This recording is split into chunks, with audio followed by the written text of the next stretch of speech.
Audio contains explicit language. Listener discretion is advised.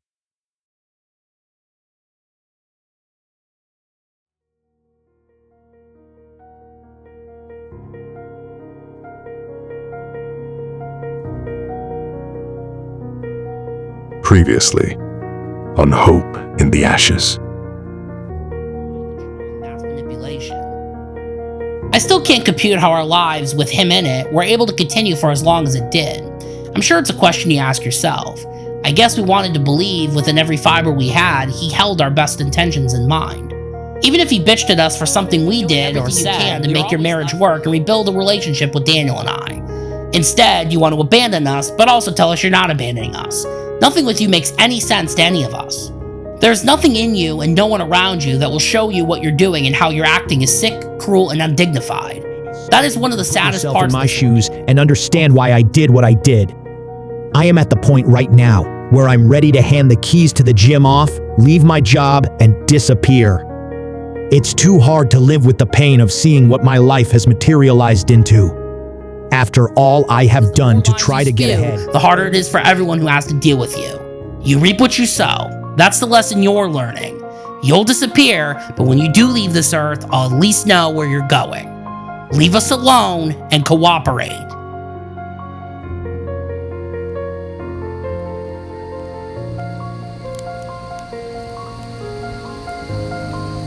This is Hope in the Ashes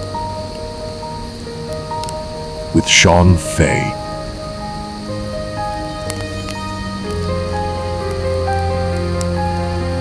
Chapter 4. Saying Goodbye.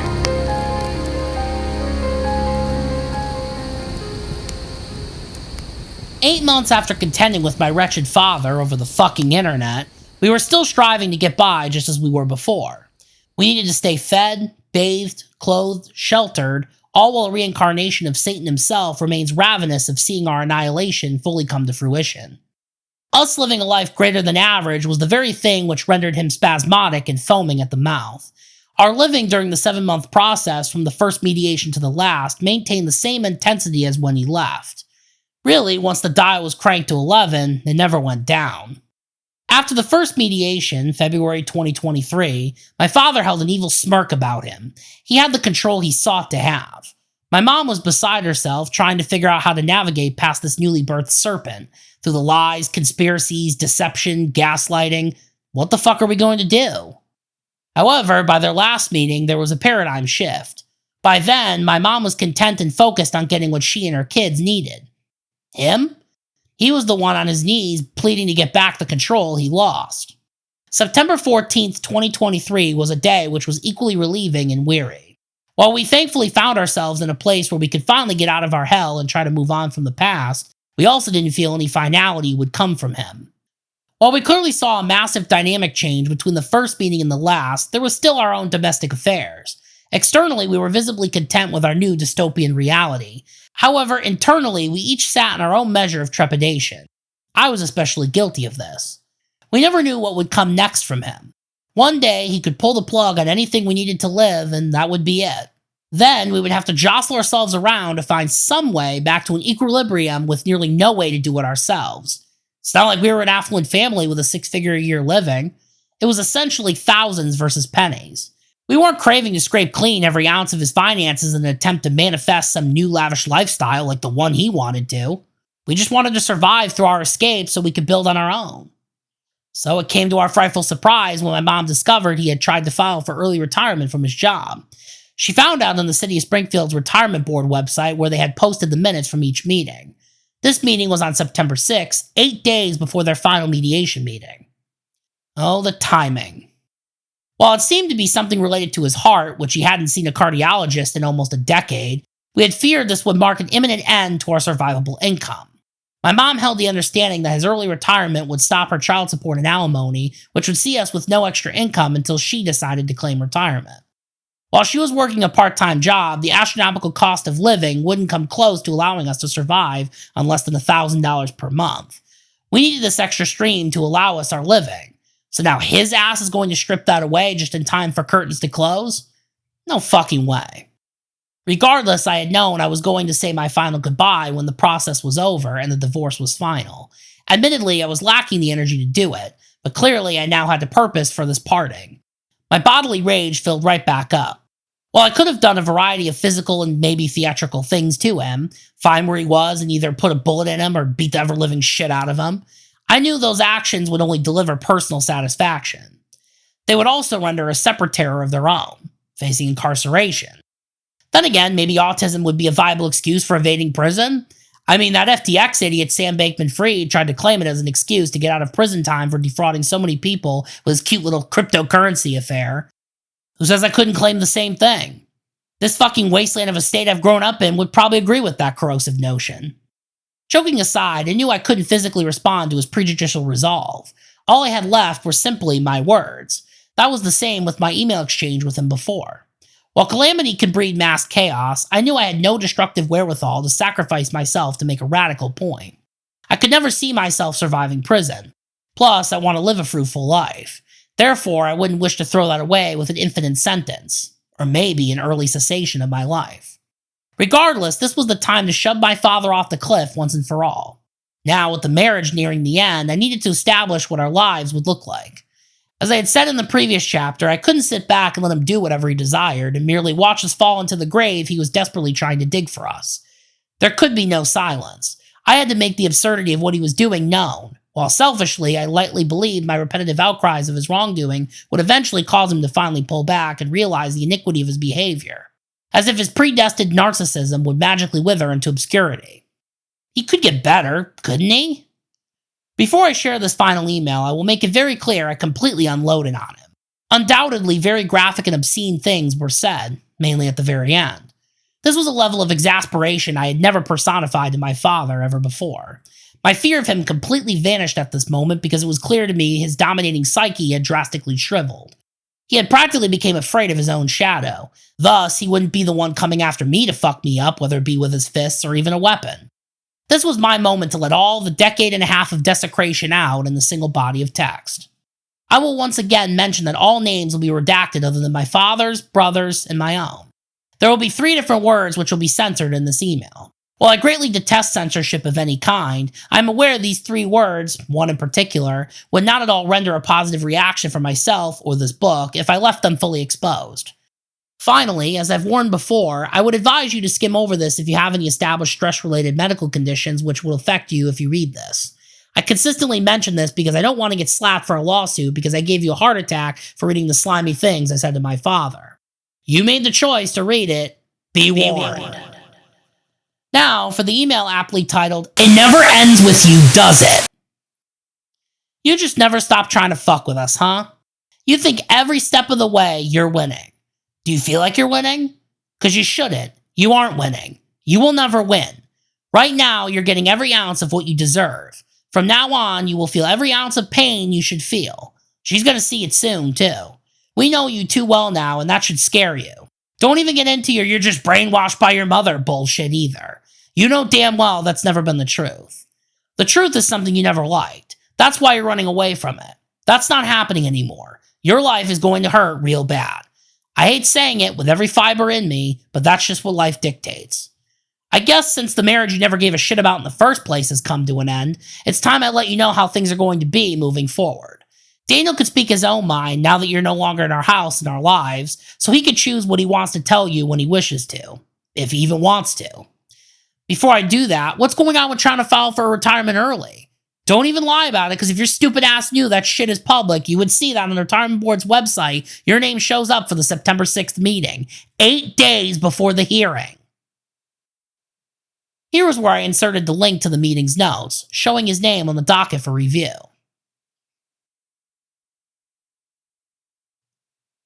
Are you trying to run off with and escape the bullshit you did? I know that's exactly what you're doing. Don't even question it either. I myself know how you operate. It's very sad and pathetic.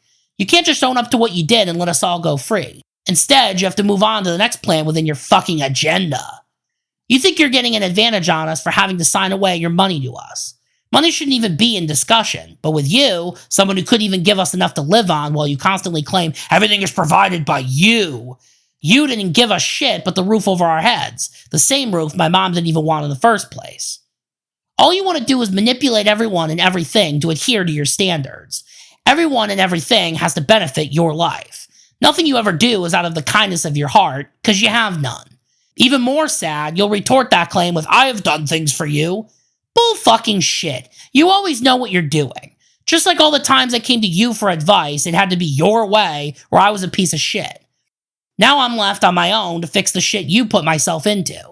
You had every opportunity to get me out of my hole and set me back to where I needed to be, but your precious little fucking plan told you no. I tried to work a job for you. I tried to go to school for you. I tried to do things with you for you. I helped you play music for boxing events for you. None of those things ever made you happy, and I'm ashamed I ever thought it would change you. It never does, and it never will. What's worst of it all is the fool you made us all out to believe you were the best human being out there. Every time you introduced me to your buddies at work, everyone at the gym, everyone at the boxing shows, you propped yourself up to be a class act to all the people who are involved in your life. Instead, all you do is extort them financially and emotionally to further inflate your ceilingless ego that grows bigger and bigger by the day. It's so big, even your own family are victims of your mischievous master plan. I wish you would tell me what it is, but I know you won't. As a matter of fact, why would I want you to tell me? I already exposed it. You drag people down for your own satisfaction. I think about all the people you've deceived, not just us. You must know everyone is going to know what you've done. In life, there is no hiding. No one ever runs away from evil scot-free. You reap what you sow. Now is your time to do so. I will let you know from this day forward, I will be making my best effort to do everything in my power to make as many people as possible aware of your actions, and make them aware of who you are deep down. Everyone faces consequences for their horrible actions. You can run, but you will not hide. Like I said, your life will suffer, and God will make sure of it. While I will not pray for your continued suffering, I will hope it puts you where you belong. Already, I'm sure you're starting to feel it now. When that day comes and you leave this earth, you won't even go with your parents. You'll go in the fucking dumpster where you fucking belong. It won't even be a hesitation. Not unless my mom disagrees, and I'm sure she won't. That is what you can expect. Because after you're gone, I know where you're going next will be a lot hotter than it is here. Then only you will be the weak one without air conditioning. Before that day comes, if you miraculously live longer than you thought you would, I will tell you once and once only. You will never be in my life again. I don't care if you're 50 or you're 100. You're never going to ruin my life again. The way I see it, you probably won't even make it to 100. It doesn't matter. It pains me to write this to you, but I know you'll never change. Also, for all the evil you've committed not just to us, but so many others, you never deserved another chance to fuck up my life again.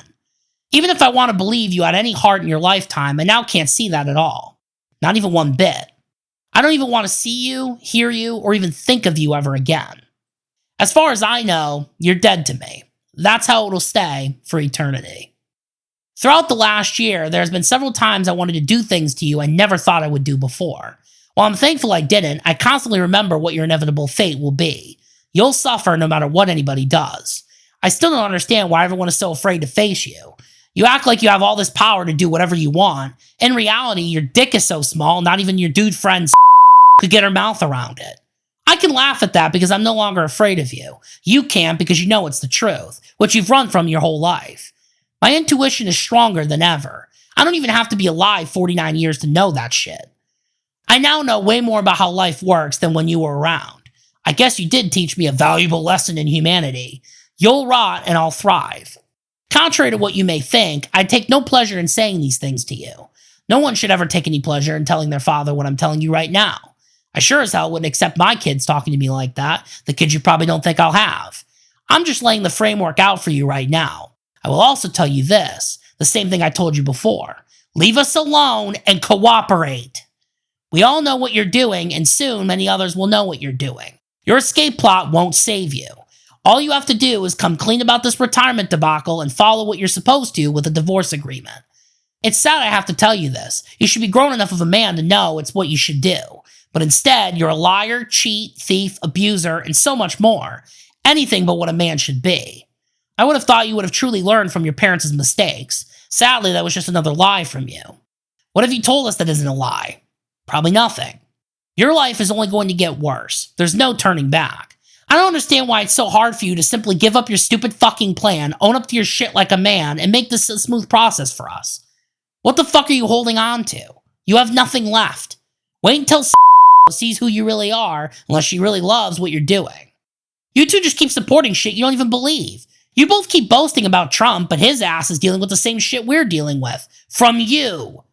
You whine and bitch about people being weak, but your ass is filing for early retirement for an accidental disability. Explain that. Donald Trump is dealing with a situation that is no different than what you're putting us through. It surprises me you forced us all to vote for him, given all the shit you've done to us is what the liberal left is doing to him. Stop and think about it, and maybe you'll see it for yourself. On second thought, you're so fucked up and jaded, you couldn't even hack into an Experian account without hiding the evidence, you fucking moron. You think we don't know? That's your profession. Instead, you were focused on beating the shit out of a black rapper with illegal gloves with sandbags in the knuckles because you hate all black people, beating the shit out of gay people because you could, then let the city of Holmes take care of your homophobic bullshit. Watch two middle school kids beat the fuck out of each other while you stand big, bad, and tough with your arms crossed just so you could get the catchy headline. Then you could run back to the gym so you could tell fat fucking and poor old you fought crime for the day. You couldn't even keep your mouth shut when an AMR chick called you out. Not to mention all the other shit you've done, like touching me in the shower when I was 12 because I was your possession, or all the times you mentioned my mom's gay brother as a faggot. Don't even deny that. Or how you really love a song that utters the words working like a n***er, or when you have black kids calling each other n***er out loud while they play basketball in the gym parking lot, kids who don't even belong to the gym. And when my mom talked with you about it, all you had to say was, they're just being kids. Leave them alone. I could go on for ages through all the things you led us to believe were acceptable but aren't. The bottom line is this. If you're cared enough to read this far down, 1, we know what you're doing. Just fess up to the early retirement and make all of our lives easier and let us move on. 2, when you die, your ashes or body are going in the dumpster where it belongs. 3, you will never be in my life again, period. What you have done to us in the last year, let alone the last 30, cannot be compared. Now we all have to repair the damage you have done and rewrite the stories you've portrayed of us. We all have to tell people you, indeed, are not an Army Ranger. I have to tell people I never went to Berklee College of Music like you told everyone in the gym. We now have to tell people about every little detail that is wrong and rewrite them with the truth. Nothing will ever make up what you have done, and I will make it my life mission to put you where you belong. Your life is never getting better, nor should it ever get better. I'm sure your brother and sister wish the same too. Your pain began Thursday, September 14th, 2023, and it will carry with you until you're gone. It's never getting better, so fucking kiss up to it and let us go free. Then you could go ruin another bitch's life. Then she could find out who you really are, you could bail on her and find someone else, and just continue the cycle. I wish no one else would have to deal with your suffering, but in reality, you'll always get what you want in the end. I would pray for the best for you, but what good would that do anybody? You're gonna get what you deserve. So will everyone else who stands with your lying, cheating, manipulation, and abuse. You told your bullshit story, now we'll tell our story. The truth. But you're my top priority. But you're my firstborn son. But I will always love you. Shut up, you fucking cunt. Go fuck yourself. P.S. From what I hear, you and are doing some pretty gay fucking things. I don't mean the happy kind of gay, I mean the homosexual kind of gay. Oops, that's another horrible thing I learned from you. Goodbye. David Allan Coe's If That Ain't Country was the song I was referencing if you were curious. I wouldn't say he listened to it religiously, but I just knew he would mention and listen to it every so often. I know the song was from a while ago, but still, he would laugh and show genuine affinity for the fact he uttered that ponderous word fixated at black people. Also, as with the previous email exchange with him, the other person I was verbally shelling, who is redacted, is the woman he decided to cheat on my mom with during the divorce process. I'm not sure if she is still on TikTok, but she does have a website where she unironically blogs about women empowerment, among other things. Her abbreviation is MTW, that's all I'll say. Oh, you'll also find an article she wrote about him too, where he outright lies about his father being an Irish immigrant. Community Notes on X, formerly known as Twitter, would say his grandfather was actually an Irish immigrant, not his father. There are many deceitful things he decided to change about his life while being away from us. Anyway, all I mentioned in that email actually happened. While I did not personally witness the events which occurred at the gym, I deemed my mom to be the most trustworthy of the two. While one could hypothesize my father might have been more self-effacing than we believed, our intuitions never warmed to that possibility. I also would like to believe his words and actions, as they've been depicted alone, would be enough to understand why we never believed he held any amount of fervency. To those who believe what I said to him was gravely excessive and not essential, I concur. Nevertheless, I come right back to desperate times call for desperate measures. When survival is tested and your back is against the wall, an unhinged part of you reveals itself to protect all you have. It's barbarian in nature. From the beginning of time, the human species had to find some way to outlast extinction and evolve, right? It's a final stand no matter which way you put it. On top of that, the amount of diseased malevolence preserved over half the 26 years I've lived became too much to bear any longer. I knew I had to release all of it from me to move forward. Really, all I'm sharing with you in this memoir is what I hope becomes the epitaph of all of what my current iteration of my family had to endure with him. As any 25-year-old at the time would, I never wished to say what I said to my own father. I wish it could have been much more somber and hopeful he would do what he needed to do to heal his wounds. It would have been that way if he hadn't proceeded with the exit he eventually enacted. There, I knew he was doubling down on his corrosive path. There would be no redemption for any of us. It was abolition at all costs. Then, since we wouldn't go forward with his newly found idiotic depiction of what our family should become, we would be thrust into our own adulterated graves so we could carry on with a dilapidated pilgrimage where the world became his oyster. More simply put, he would discard us so we could do what he actually wanted to do with the rest of his furrowed life, since we didn't want any part of it. I say this because that was what he actually laid out to my mom the initial night they argued. He wanted to build a room at the newly built gym so he could live there and come back to us whenever he pleased. He could have one foot in and the other out. He and my mom could still be married and just merely be great friends who could meet up every so often. Yeah, that's exactly what he wanted. It doesn't take a genius to know that isn't an atomical assemblage anyone would call a family. To cap it all off, I had attained a desire for a tit for tat, yet another desire for handing him a dose of his own medicine. I don't tend to be one who wishes to surpass someone else's misconduct, as I customarily reside to two wrongs don't make a right. However, I couldn't help but feel I needed to extricate the enormity of my torment and hand it to him. Even though I constantly forgot about his blindness to any emotion or compassion, I compulsively believed he needed to know what these years and years of affliction he assailed felt like. I also felt I needed to release all of the nonsensical aphogems he would utter. Things like, I don't mean like the happy kind of gay, I mean the homosexual kind of gay, in the case of the postscript. Regardless, we're forever thankful to not have faced any grave atrocities such as homelessness or starvation during that time. We managed to escape on our own feet. We worked through the bullshit. Fuck, we're still working through it now.